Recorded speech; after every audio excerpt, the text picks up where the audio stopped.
Before we begin, if you love dark Harry Potter what-ifs, alternate timelines, and cinematic storytelling, like this video and subscribe now, because this story isn't about heroics.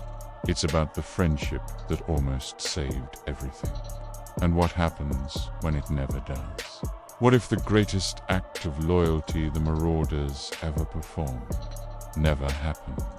No secret transformations, no animals beneath the full moon, no reckless magic born from love, just for boys at Hogwarts, and one of them cursed to suffer alone. This is the world where the Marauders never became Animagi. In the original timeline, Remus Lupin was never truly alone. But here, every full moon becomes a private nightmare. He's locked away. There's no wolfsbane potion yet. No comforting laughter from his friends waiting outside the door. He's just a boy facing a beast, completely by himself. James doesn't know how to help. He tries, but his usual confidence can't fix this. Sirius, trying to mask his own fear, hides behind cutting jokes and reckless pranks that don't quite land like they used to. And Peter just avoids the subject entirely. It's too scary, too real. By day, Remus forces a smile, pretending everything is fine. But by night, as he hears the bars on the door slide shut, he learns what true isolation really means. His scars aren't just from the wolf, they're from the silence. The Marauders don't fall apart loudly, they fade. It starts with small things. Missed Hogsmeade weekends because Remus is unwell. Inside jokes he can share because they read about the secret he is forced to keep. The secrets start piling up between them, building invisible wall. Without the Animagus project, there's no shared sacrifice, no single defiant moment that proves they would destroy themselves for one another.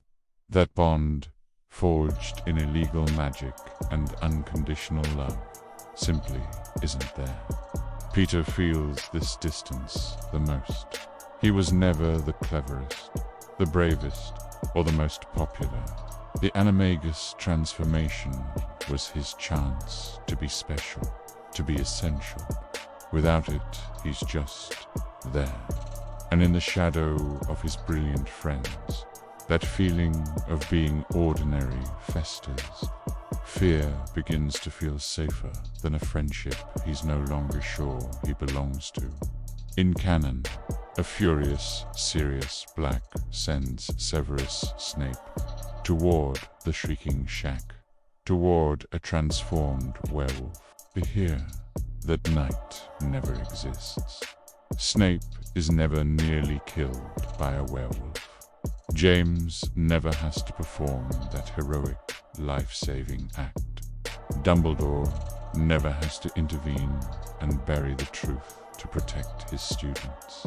So, Snape's hatred for the Marauders doesn't explode in a single, terrifying event.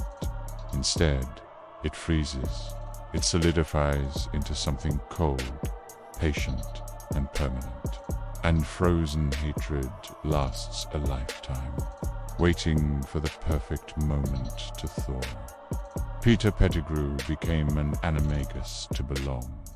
He wanted to be part of the adventure, to keep up with his friends. Without that achievement, he shrinks.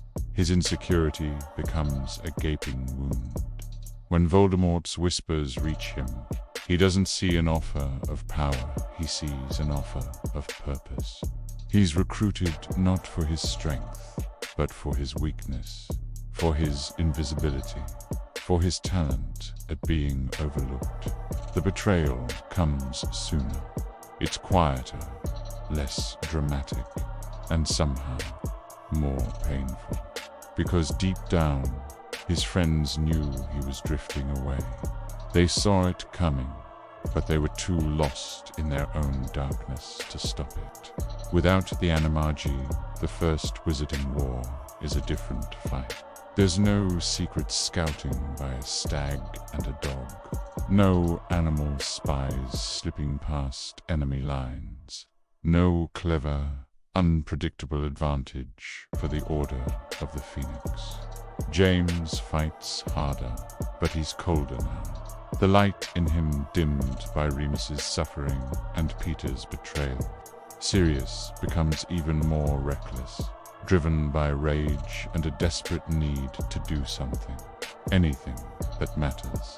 And Remus, haunted by his lonely transformations, withdraws into a quiet, resigned silence. The war drags on. The body count rises. There are more graves, and much less hope. The Animagus transformation was never really about magic. It was a promise, whispered between 4 teenage boys in a dormitory. You are not a monster. You are not alone. We are with you. Take that promise away. And the Marauders stop being legends. They just become a tragedy if this timeline stayed with you. Like the video and subscribe for more cinematic Harry Potter what-ifs. And tell me in the comments, could the Marauders have survived without becoming Animagi? Or was that choice the only thing holding them together?